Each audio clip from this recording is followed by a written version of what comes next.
Assalamualaikum warahmatullahi wabarakatuh. Bismillahirrahmanirrahim. Alhamdulillahirabbil alamin wa bihi nasta'in ala umuri dunya waddin.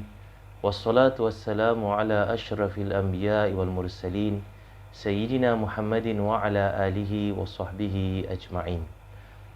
Alhamdulillah, para muslimin dan muslimah yang dirahmati Allah, kita bersua dalam alam maya ini untuk kita dapat terus menambahkan ilmu pengetahuan kita dalam agama kita yang murni ini.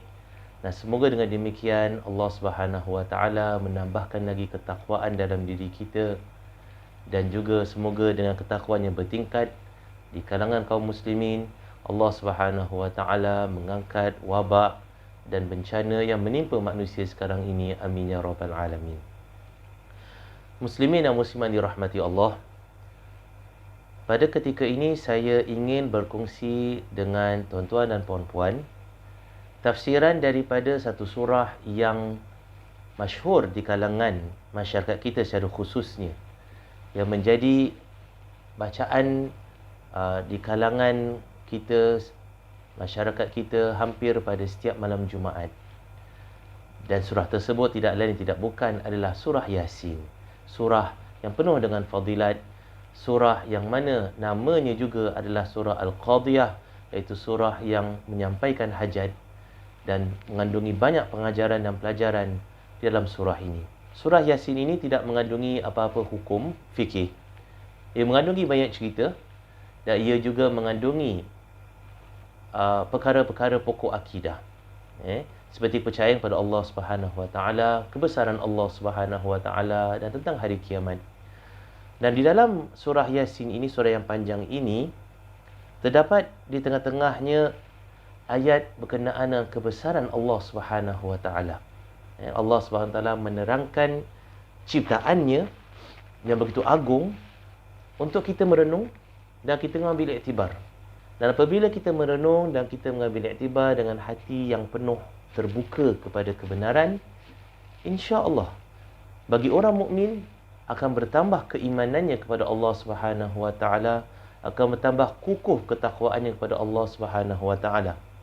Dan bagi mereka yang bukan beriman, mungkin sahaja ayat-ayat ini dapat membuka hati mereka untuk melihat hak, kebenaran, iaitu wujudnya Allah Subhanahu Wa Taala, Tuhan yang satu, yang maha agung, yang menguasai segala-galanya, dan bahawasanya mustahil alam ini terjadi tanpa pencipta. Dan yang saya masukkan di pertengahan surah Yasin ini yang mengandungi kenyataan-kenyataan kebesaran Allah Subhanahu Wa Taala ialah ayat yang bermula daripada ayat yang ke-36. Subhanallah, ayat 36 ini dengan bilangan ayatnya, nombor ayatnya, merupakan satu mukjizat sebenarnya. Ayat ini berbunyi, A'udzubillahi minasyaitonirrajim. Bismillahirrahmanirrahim. Subhanalladzi khalaqal azwaja kullaha mimma tunbitul ardu wa min anfusihim wa mimma la ya'lamun. Yang mana bermaksud Maha suci Allah, Tuhan yang menciptakan makhluk-makhluknya. Khalaqal kulla syai', menciptakan segala-galanya, berpasangan, azwaj. Khalaqal azwaja kullaha, menciptakan berpasangan kesemuanya, kullaha, tidak ada pengecualian. Semua yang Allah cipta berpasangan, makhluk Allah Subhanahu Wa Taala. Dan kemudian Allah SWT memperincikan apakah dimasukkan makhluk-makhluk ini. Mimma tumbitul ardh, apa-apa yang Allah Subhanahu Wa Taala tumbuhkan daripada bumi ini. Wa min anfusihim, dan daripada diri mereka, iaitu manusia itu sendiri, Allah cipta berpasangan. Wa mimma la ya'lamun, dan daripada apa semua yang manusia itu tidak tahu. Makanya semua merangkumi, yang bila perkataan yang ketiga, mimma la ya'lamun, daripada apa-apa yang mereka tidak ketahui, itu merangkumi semuanya. Tidak ada pengecualian daripada semua ciptaan-ciptaan Allah Subhanahu Wa Taala. Allah cipta berpasangan. Nah, pertama sekali, Saya katakan ayat ini satu mukjizat. Kerana pertama sekali kita lihat ayat ini, kalau kita lihat, terletak dalam surah Yasin. Dan surah Yasin ini merupakan surah yang ke-36 daripada surah Fatihah. Surah Fatihah surah yang pertama, surah Yasin surah yang ke-36. Dan ayat ini, subhanalladzi khalaqal azwaja kullaha, ayat ini merupakan ayat yang ke-36. Maka ayat 36 daripada surah yang ke-36, 36 dan 36. Kalau kita katakan Yasin 36, 36. Ini berpasangan ini. 36 datang dengan 36 lagi. Subhanallah. Allah SWT cipta sesuatu tu berpasangan. Bahkan ayat yang menerangkan pasangan ini juga, dia adalah berpasangan dengan surahnya. 36, ayat 36 dengan surah yang ke-36. Subhanallah. Jadi kita lihat kesamaan di antara nombor ayat dan juga bilangan atau nombor surah tersebut berpasangan. Nah, ini dari sudut hanya pada nombornya saja. Kita lihat kepada kandungan ayat tersebut. Allah SWT mulakan dengan kenyataan semuanya Allah cipta berpasangan. Subhanalladzi khalaqal azwaja kullaha. Kullaha ini maksud kesemuanya. Tidak ada pengecualian Allah SWT cipta berpasangan. Tapi bagaimana berpasangan itu berlaku? Bilangan ayat dan juga surah tersebut 36 ini berpasangan. Ini sudah menjadi satu tanda kepada kita bahawasanya pasangan ini tidak semestinya pasangan jantina, lelaki dan perempuan, male and female, tak semestinya. Pasangan ini maksudnya dia datang itu dengan in pairs. Dia datang in pairs, datang berdua. Kerana itu Allah Subhanahu Wa Taala adalah Esa, satu. Dan Rasulullah SAW bersabda dalam hadisnya, innallaha witrun yuhibbul witra. Sesungguhnya Allah tu ganjil dan Allah Subhanahu Wa Taala suka yang ganjil. Maka yang ganjil itu adalah Allah Subhanahu Wa Taala kerana satu. Yang berpasangan in pairs, even numbers, itu adalah domain makhluk. Jadi makhluk kita lihat perlukan gandingan. Dia tak ada satu, dia mesti ada gandingan. Tapi Allah Subhanahu Wa Taala saja yang satu, Al-Wahid. Qul huwallahu ahad. Katakanlah Allah tu ahad. Dalam ayat surah Ikhlas ni Allah SWT tak mulakan dengan Qul huwallahu wahid. Katakanlah Allah itu satu, nombor satu. Tidak. Allah SWT kata Qul huwallahu ahad. Apa beza ahad dengan wahid? Ahad maknanya tunggal, esa. Tidak ada yang duanya. Wahid maknanya nombor satu. Dan boleh ada nombor dua. Ithnani, thalatha, arba'ah. Jadi kalau katakan Qul huwallahu wahid, katakanlah Allah itu satu, nombor satu. Nombor dua ada. Nombor tiga ada. Nombor empat ada. Jadi apa tu nombor dua, nombor tiga, nombor empat? Tidak. Jadi Allah gunakan ahad maknanya satu. Esa, tunggal. The only one. That is ahad. Jadi untuk yang satu tidak ada gandingannya, itu adalah Allah Subhanahu Wa Taala, milik Allah, milik Rabb. Tapi yang ada gandingannya itu adalah milik makhluk, kerana makhluk sentiasa mengharapkan yang satu. Manusia, makhluk tidak boleh satu. Dia tidak boleh berdiri dengan sendirinya. Dia perlukan sokongan. Semua makhluk perlukan sokongan. Kalau malaikat perlukan Allah SWT untuk menciptanya. Kita perlukan Allah SWT untuk cipta kita. Dan kita juga perlukan makhluk untuk menyokong kita. Jadi setiap sesuatu makhluk itu perlukan yang kedua untuk membantunya. Kerana itu, yang dua itu adalah makhluk. Yang Esa tunggal itu adalah Allah Subhanahu Wa Taala yang tak mengharapkan apa-apa sahaja. Dan itu kita bila belajar tauhid, sifat 20, antara sifat yang kita hafal dan kita belajar adalah Allah Subhanahu Wa Taala bersifat qiyamuhu binafsih. Allah Subhanahu Wa Taala berdiri dengan sendirinya, tidak mengharapkan segala-galanya, kerana Allah tu ahad. Allah tu tunggal. Allah itu Esa. Allah itu satu. Makhluk semua dua. Jadi semua makhluk diciptakan berpasangan, dan berpasangan bukanlah dimaksudkan lelaki perempuan ataupun jantina, lelaki dan jantina perempuan, male and female sexes.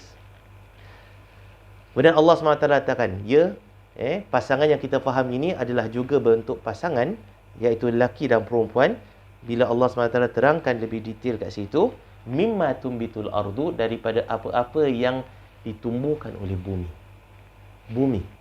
Apa yang ditumbuhkan oleh bumi dan apa yang melata di atas muka bumi ini, makhluk bumi ini, daripada manusia dan juga binatang. Apa jua makhluk yang hidup di atas muka bumi ini, mereka datang berpasangan. Orang tanya, macam mana pokok boleh berpasangan? Ya, kita tahu pokok ada dia punya jantan dan betinanya. Bunga ada jantan dan betinanya. Apabila debu jantan dan debu betina itu bertemu, maka terhasillah buah. Begitulah pokok itu dapat meribak, dapat membiak.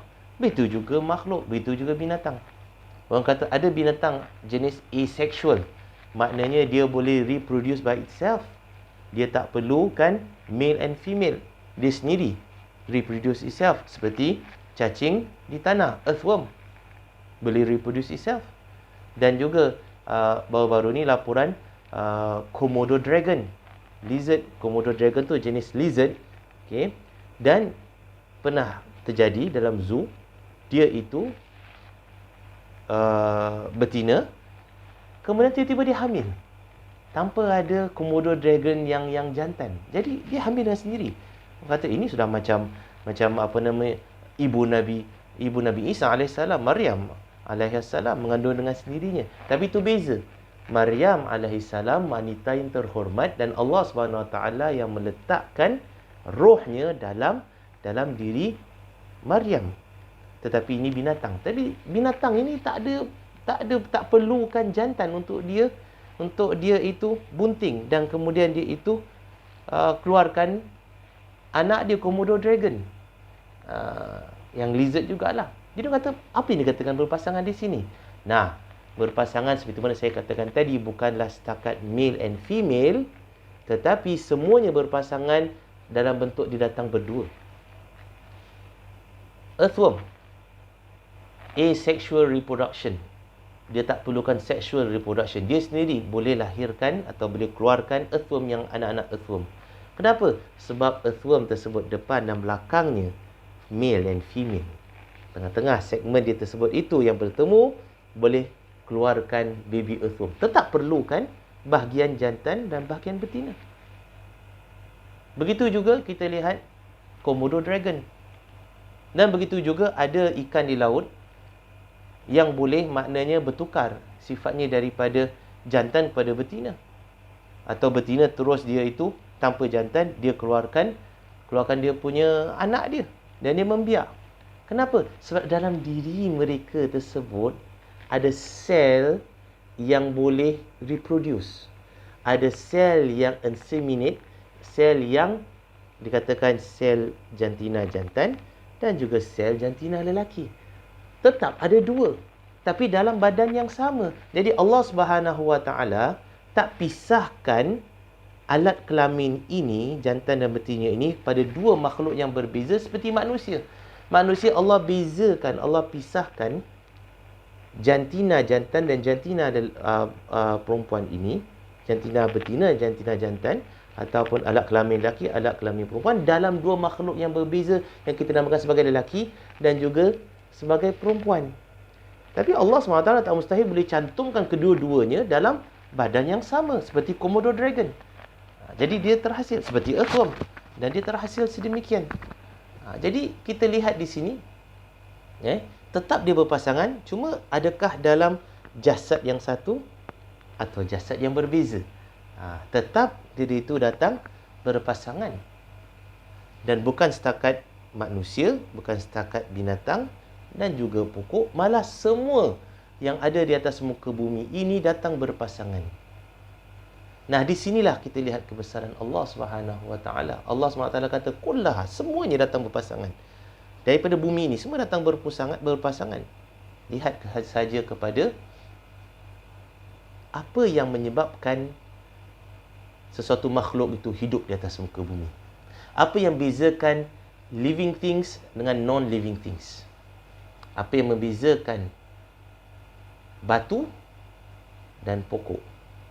Apa yang membezakan air dan juga air laut, dan juga yang membezakannya dengan air peluh? Apa yang membezakan di antara kumbang dan juga besi, non-living things? Yang membezakannya adalah sel. Sel tu hidup. Nah, sel ini bila dikaji, subhanallah, dalam sel itu menunjukkan sel itu seolah-olah seperti satu unit yang hidup. Dia itu ada energi dia sendiri. Dia tu ada dia punya controller dia sendiri. Manusia kita kata satu unit yang hidup, binatang satu unit hidup. Tidak, sebenarnya bila dikaji, sel itu sebenarnya yang halus itu adalah benda yang hidup. Dan dia boleh reproduce. Dan dia ada dia punya fungsi dia sendiri. Dia boleh ambil tenaga daripada luar. Kalau dalam diri kita sebagai contoh, dalam makhluk yang hidup, dia ambil gula, glukos, ataupun sebagai tenaga yang diambil dan ditukar kepada, convert kepada energi dalam sel. Dan apakah yang kontrol sel tersebut? Dia punya tengah dia, nama dia nukleus. Dan apa dalam nukleus tersebut? Ada 48 semacam cacing macam gitu, dinamakan sebagai dia punya kromosom. Dan kromosom ini Allah cipta 48. Kenapa 48? Kerana sebenarnya dia ada 24. 24, tetapi setiap satu kromosom itu datang berpasangan. Subhanallah. Setiap satu kromosom tu berpasangan. Jadi kromosom A dia datang berpasangan, kromosom B datang berpasangan, dan kromosom yang terakhir sekali adalah kromosom seks yang menentukan jantina juga datang berpasangan. Cuma yang satu mungkin X, satu mungkin Y. Kalau X dengan Y, maka jadilah dia itu jantina lelaki atau jantan bagi binatang. Kalau dia itu kromosom X dengan X, maka jantina dia jantina perempuan untuk lelaki ataupun betina untuk binatang. Tetap datang berpasangan. Tapi kalau sekiranya dia itu datang tidak berpasangan 3 ataupun dia 1, ada kekurangan kromosom kat situ, maknanya ada yang tidak berpasangan, maka di situ ada membawa masalah penyakit. Dan penyakit ini namakan sebagai penyakit genetik. Dan penyakit genetik tak boleh ada ubat. Bagaimana nak ubah seluruh sel dalam badan, nak tambah satu lagi kromosom? Mustahil. Jadi orang yang sakit genetik seperti Down syndrome, seperti penyakit-penyakit lain lah, tak boleh nak diubat. Kerana begitulah keadaannya selnya tu, dalam sel kromosom tu sama ada kurang atau bertambah. Dia tidak datang betul-betul 48 berpasangan. Subhanallah. Jadi sel itu, dalam sel nukleus dia ada 48 kromosom, dan kromosom ini 48 kerana dia berpasangan 24-24. Allah cipta berpasangan, subhanallah. Kemudian kita lihat setiap satu kromosom, setiap satu strand kromosom tersebut tu macam cacing ini, dia tu terdiri daripada 2 rantaian molekul yang berlipat antara kedua sendiri seperti helix, seperti tangga helix yang berputar-putar sedemikian. Dia tak datang satu, dia datang berdua. Dan antara dua ini ada chemical yang ikat antara 2 strand ataupun 2 chemical yang panjang ini. Ini namakan sebagai DNA. Dan dia punya pasangan dia, kalau berapa sel tersebut, dinamakan sebagai genes.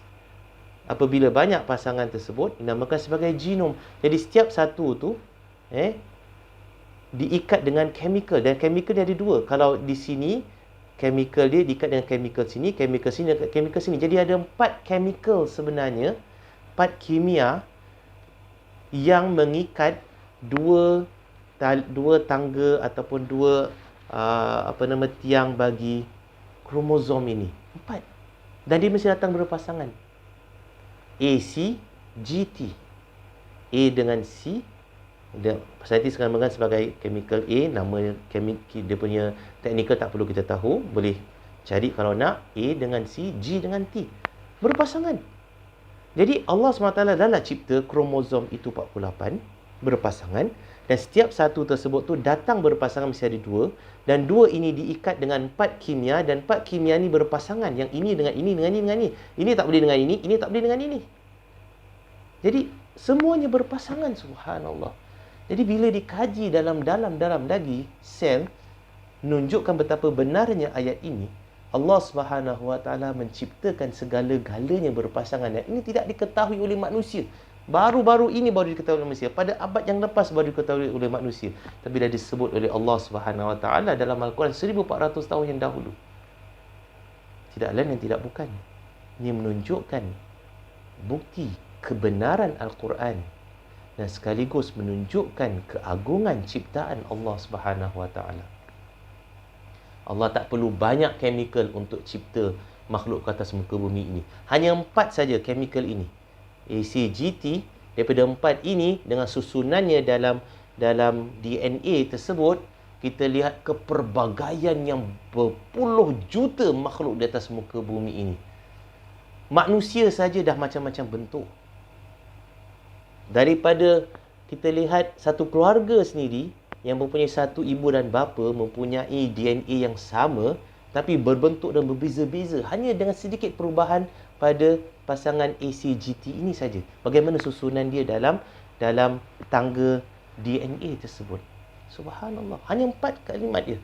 Bayangkan seluruh ensiklopedia ditulis dengan 4 huruf saja. Possible ke impossible?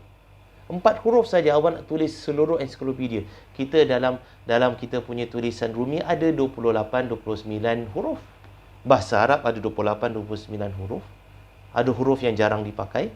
Tapi dengan combination huruf tersebut, kita boleh tulis berbagai-bagai, berjuta-juta kalimat. Tapi kalau 4 saja huruf, awak nak tulis apa sebenarnya? Tapi gitulah Allah SWT cipta makhluk, seluruh makhluk atas muka bumi ini dengan 4 huruf saja, 4 chemical saja. Bagaimana Allah susun?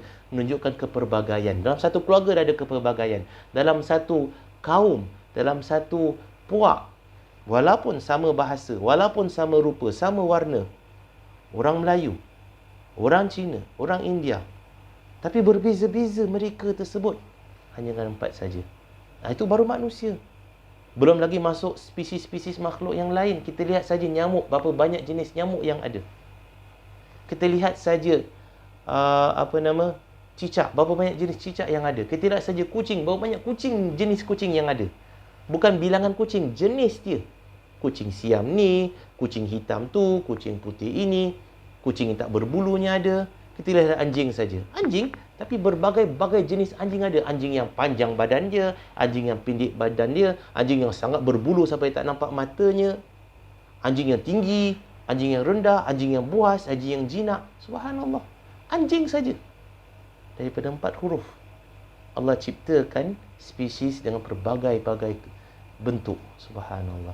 Kekayaan Allah Subhanahu Wa Taala, keluasan ilmu Allah Subhanahu Wa Taala. Maka tidakkah kita rasa insaf terhadap kebesaran Allah Subhanahu Wa Taala bila kita sujud kepada Allah Subhanahu Wa Taala? Bayangkan betapa agungnya Allah, betapa hebatnya Allah, betapa kerdilnya kita. Kita tak mampu di sini. Allah Subhanahu Wa Taala berfirman dalam surah Al-Ankabut, Ya ayuhan nasu duriba mathalun fastami'u lah. Dalam surah Rum, Allah SWT berfirman, Ya ayuhan nasu duriba mathalun fastami'u lah. Wahai manusia, sekarang nak dibuat permisalan, maka dengarlah dengan teliti permisalan ini. Allah SWT suruh kita dengar. Ya ayuhan nasu duriba mathalun fastami'u lah. Innal ladzina tad'una min dunillahi lan yakhluqu dzubaban walau ijtama'u lah. Sesungguhnya makhluk-makhluk yang kamu semua seru sebagai Tuhan ini, la yakhluqu dzubaban, mereka takkan mampu untuk mencipta walaupun seekor lalat. Walaupun semua makhluk-makhluk kamu sembah sebagai Tuhan, kamu anggap sebagai Tuhan ini berkumpul nak cipta seperti lalat, mereka takkan mampu. Hanya Allah Subhanahu Wa Taala yang mampu cipta semua makhluk. Lihat lalat. Tapi keajaiban ciptaan lalat tu, subhanallah. Lalat hinggap dengan tempat yang kotor, membawa kuman kat sini. Tapi ada kita dengar lalat sakit? Ada kita dengar lalat kena COVID-19? Tak ada. Bahkan lalat itu kata Rasulullah SAW, salah satu kepaknya ada dia punya penyakit, salah satu kepaknya, di bawah kepaknya ada dia punya ubatnya. Kerana setiap sesuatu tu ada ubatnya. Likulli dawa. Setiap penyakit tu ada dia punya ubatnya. Cuma kita belum jumpa ubatnya. COVID-19 ada ubatnya. Begitu juga semua pandemik yang lain, virus ni ada ubatnya. Cuma kita tak ada jumpa ubatnya. Kerana ilmu kita ni sedikit, kerdil. Jadi kerana itu kita perlu banyak merendahkan diri kita kepada Allah Subhanahu Wa Taala.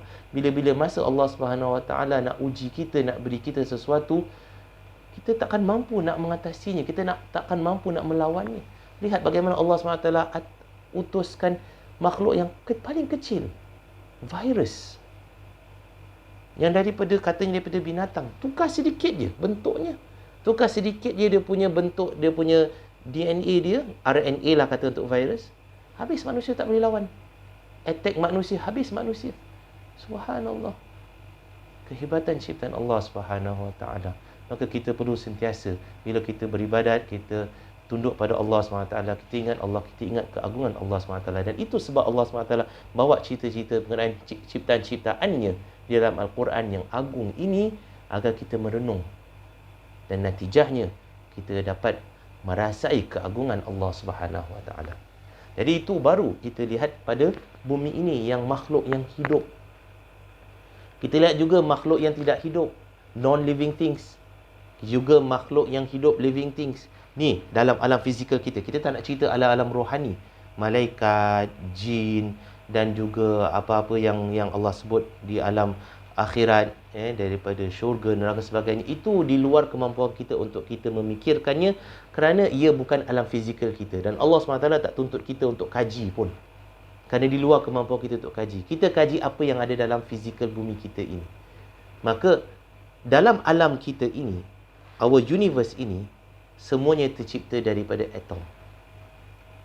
Semuanya, yang hidup dan yang mati, tercipta daripada atom. Dan atom ini, kalau dikaji, subhanallah, siapa yang belajar sains, dia akan tahu bahawasanya atom ini ada 3 komponen yang penting. Ada elektron yang pusing, keliling apa katanya, neutron dan juga proton. Jadi ada 3. Tetapi kalau dikaji lebih lanjut, kita lihat pertama sekali, elektron dan proton ini negatif dan positif. Berpasangan dia. Ada negatif, ada positif. Yang negatif keliling positif. Habis neutron ni apa? Neutron ni neutral, dia tak ada charge. Dia bukan positif, dia bukan negatif. Jadi bagaimana nak letakkan dia? Sedangkan Allah kata Allah cipta semua berpasangan. Ya, berpasangan charge dia negatif positif. Tapi neutron macam mana? Dah dijumpai, dah dikaji bahawasanya neutron ini sebenarnya adalah gabungan elektron dan proton.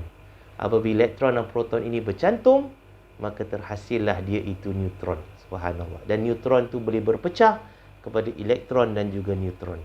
Maka akhirnya yang asas ciptaan alam ini, atom ini, dia terbagi, dia sebenarnya terdiri daripada 2 partikel, daripada 2 charge yang berbeza, elektron dan juga proton.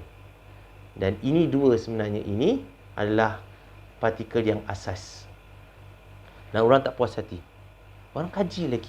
Apakah kandungan elektron? Apakah kandungan proton? Kandungan elektron manusia belum jumpa lagi. Apa tu kandungan elektron? Tapi kandungan proton, manusia dah cuba kaji dengan matematik dan sebagainya. Mereka katakan proton ini kemungkinan besar terdiri daripada partikel yang lebih kecil daripadanya, namakan sebagai quarks. Quarks. Q-U-A-R-K. Quark. Jamaknya quarks, plural. Dan quarks ini dia ada 6 untuk kajian yang terkini. Ada katakan ada 8 jenis quark. Tetapi sebenarnya 8 tu terdiri daripada 4 yang berpasangan. Subhanallah. Jadi dia ada 4 sebenarnya asas quark ini, tapi datang dengan 4 pasangannya, maka jadi 8. Maka dinamakan ada up quark, down quark, strange quark, charm quark. Dan ada lagi 2 nama quark, saya lupa apa namanya, tapi dia tu berpasangan. Jadi kita lihat bukan setakat atom itu negatif positif, charge itu berpasangan, bahkan dalam atom tu sendiri, dalam proton tu sendiri yang dikatakan sebagai quark itu, subhanallah, datang juga berpasangan quark tersebut. Hebat ciptaan Allah SWT. Makin dikaji oleh manusia, makin manusia akan mendapati bahawasanya Allah SWT bila nyatakan semuanya datang berpasangan, kebenaran ada pada Al-Quran itu sendiri. Kebenaran ada pada kenyataan yang Allah datangkan dalam Al-Quran. Jadi tidak boleh dinafikan sama sekali. Al-Quran ini adalah daripada Allah SWT. Sumber Al-Quran adalah sumber yang sama yang mencipta segala-galanya. Datang daripada Khalik yang satu, Allah SWT. Maka tidak ada percanggahan antara kenyataan Al-Quran dan juga kenyataan alam ini yang dikaji oleh manusia. Dua-duanya adalah sama. Dan ini telah nyatakan oleh Allah 1400 tahun dahulu. Mustahil kalau sekiranya Al-Quran ini ditulis oleh Nabi Muhammad SAW, ditulis oleh cerdik pandai zaman dahulu, mustahil mereka tahu tentang fakta-fakta ni semua yang baru dikaji dengan alat-alat yang canggih. Fatabarakallahu ahsanul khaliqin. Maka maha suci Allah SWT, sebaik-baik pencipta. Sampai di sini dahulu apa yang saya boleh kongsikan daripada pembahasan ayat 36 surah yang ke-36 berkenaan dengan ciptaan Allah SWT. Semoga ia menjadi iktibar dan pelajaran untuk kita, dan semoga ia dapat menaikkan lagi tahap keimanan kita kepada Allah SWT, menjadikan kita hamba yang lebih khusyuk dalam beribadat kepadanya. Amin ya rabbal alamin. Aqulu qawli hadha wa astaghfirullahal azim li wa lakum wa lisairil muslimina wal muslimat wal mu'minina wal mu'minat. Wassalamualaikum warahmatullahi wabarakatuh.